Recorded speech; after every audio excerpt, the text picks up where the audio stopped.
देखिए, government of Maharashtra ने 8 जनवरी 2025 को एक जीआर निकाला है और इस जीआर के तहत पूरे महाराष्ट्र में जो जन्म दाखिले अब तक रजिस्टर नहीं हुए, मतलब पैदाइश के बाद में 1 साल के अंदर जो जन्म दाखिले रजिस्टर किए जाते हैं वो कॉरपोरेशन या म्यूनसिपल तहसील इनको पावर्स है। अगर 1 साल से ज़्यादा देरी होगी तो फिर वो पहले कोर्ट से लिए जाते थे, कायदे में अमेंडमेंट हुआ और तहसीलदार या कलेक्टर को पावर दिए। तो कलेक्टर तो नहीं लेते हैं, उन्होंने तहसीलदार नायब तहसीलदार को पावर्स दिए हैं और नायब तहसीलदार वो अलाउ करते हैं। मालेगांव के ताल्लुक से जो पार्लियामानी इलेक्शन हुआ उसमें बीजेपी के डॉक्टर सुभाष भामरे बुरी तरह हार गए और बाद में जो लोकल असेंबली का इलेक्शन हुआ उसमें भी आईएम के लीडर आए चुन के।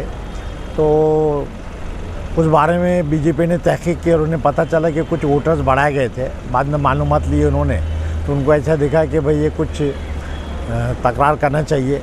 उस हिसाब से डॉक्टर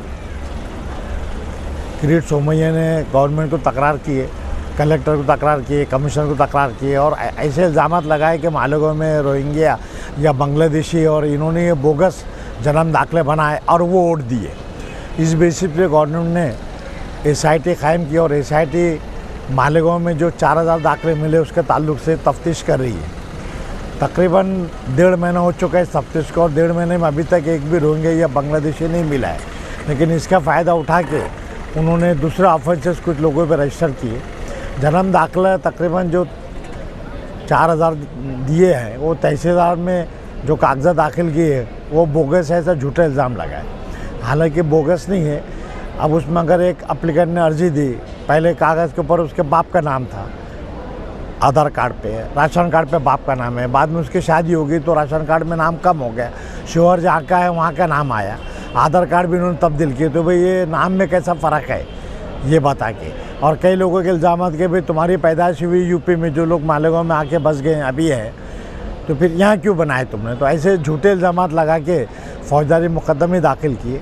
बर्तन रजिस्ट्रेशन एक्ट 2023 में जो अमेंडमेंट है और पहले भी थी तो उसमें कलम 15 में ऐसा क्लियर कट लिखा हुआ है कि अगर जन्म का दाखिला तहसीलदार से या वो अथॉरिटी से बोगस डॉक्यूमेंट दाखिल करके, बोगस मालूमात देके या गुमराहकुन तरीके से या फ्रॉड करके या कोई भी तरीका हुआ तो वो रद्द करने के पूरे इख्तियारात हैं उनको। तो वो रद्द नहीं किए उन्होंने और उसी में कंपाउंडिंग ऑफेंस है सेक्शन 24 में कि भाई अगर ये से बोगस डॉक्यूमेंट किए तो वो कंपाउंड करते हैं तो और 1000 रुपये तक जुर्माना है, कोई उसको सज़ा नहीं है।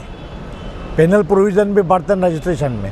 लेकिन चूँकि यहाँ मुसलमानों को बदनाम करना था मालेगांव के और भी जगह के, तो उसमें इन्होंने क्या किए कि 420 किए, बोगस डॉक्यूमेंट बनाए, ऐसी झूठी तकरार दे के गुनाह नोंद कराए। उसमें कुछ लोगों के ऊपर, कुछ औरतें भी हैं जो ज़ईफ़ हैं, कुछ जवान लड़कियाँ हैं, जो एजेंट ने, जो वकीलों ने बनाए उनको भी वो की है। वो तफ्तीश अपनी जगह पे चालू है।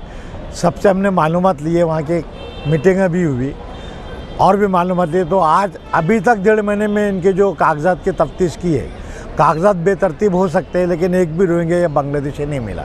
लेकिन इसकी आड़ में जो हुकूमत को डॉक्टर सोमैया ने जो तकरार दिया वो बिल्कुल सच्ची ऐसा समझ के गवर्नमेंट ने SIT बिठाई, SIT चालू है। लेकिन इस दौरान गवर्नमेंट ने 8 जनवरी को एक आदेश निकाला है और सेक्रेटरी ने ऑर्डर किया महाराष्ट्र में कहीं पर भी जन्म दाखिले नोंद नहीं कर सकते। ऐसा ये गैर कानूनी है, एक्ट सेंट्रल है वो। ये 4000 का दफा है, ये आप रोक किए अलग बात है। लेकिन जो अभी कॉन्वेंट स्कूलों में, तमाम स्कूलों में, इंग्लिश मीडियम स्कूलों में मार्च अप्रैल में एडमिशन शुरू होते हैं। एडमिशन के लिए मैनेजमेंट बगैर बर्थ एक्सट्रैक्ट जन्म दाखिले के दाखिला नहीं देती है। और अब अगर दाखिले 6 महीने तक SIT की तफ्तीश होगी तो 6 महीने तक बच्चों की परवरिश नहीं होंगे। तो राइट टू एजुकेशन एक्ट में भी नुकसान हो रहा है। ऐसे लोग जिनको आधार कार्ड अपडेट करना है उसके लिए भी जन्म दाखिला ज़रूरी है। कुछ लोग जो मुस्लिम हैं, अब हज का दौर है, टूर से जाना चाहते हैं, उसके लिए पासपोर्ट बनाने भी जन्म दाखिला होना। और जिनके जन्म दाखिले नहीं होंगे तो आजकल रुके हुए हर चीज़ के लिए जन्म दाखिला कंपलसरी किया है। कुछ लोगों का ऐसा है कि जन्म दाखिले नहीं है लेकिन वो टीचर हैं, स्कूल सर्टिफिकेट है, सर्विस रिकॉर्ड है, लिविंग सर्टिफिकेट है, लेकिन वो नहीं माना जाते, जन्म दाखिला चाहिए। इसलिए चूँकि पूरे महाराष्ट्र के लोग और इर्रेस्पेक्टिव ऑफ ज़ात, मतलब हिंदू, मुस्लिम, सिख, ईसाई, सभी जो महाराष्ट्रियन लोग हैं उनको काफ़ी नुकसान होगा। इसके लिए मालेगांव के जो लीडरान है शेख आसिफ साहब और समाजवादी के मुस्तकिम डिग्निटी, ये पहले से सब सोशल काम में पहल करते आए हैं। और इन्होंने हमारे नामवर वकील महेंद्र संधांशु है बॉम्बे के, हम खुद भी साथ जुड़े हुए हैं और सीनियर वकील लगा के हमने पब्लिक इंटरेस्ट लिटिगेशन दाखिल किया है, उसमें तमाम कागजात दाखिल किए हैं। और इंशाल्लाह हमें उम्मीद है कि ऑर्डर जो गवर्नमेंट ने दिए है कि पूरे महाराष्ट्र में जो है जन्म दाखिले नहीं होना, वो इंशाल्लाह रद्द किया जाएगा। इसलिए हमने जो केस दाखिल किया वो union of India, government of Maharashtra, क्योंकि सेंट्रल एक्ट है ये, और सेंट्रल एक्ट में महाराष्ट्र गवर्नमेंट को तरमीम करने का इख्तियार है। इनके रूल्स में ज़्यादा से ज़्यादा जो 4000 दाखिले ये मुतनाज़ बोल रहे हैं वो रोकते आते थे, लेकिन ये उसकी आड़ में इन्होंने शुरू किया। और जहाँ जहाँ मुस्लिम आबादी है, अकोला है, औरंगाबाद है, भिवंडी है, नागपुर है, सब जगह ये उंगलियाँ कर रहे हैं। तो ये नहीं होना चाहिए और ये दाखिले दोबारा शुरू करने चाहिए, इसलिए हमने पब्लिक इंटरेस्ट लिटिगेशन दाखिल की।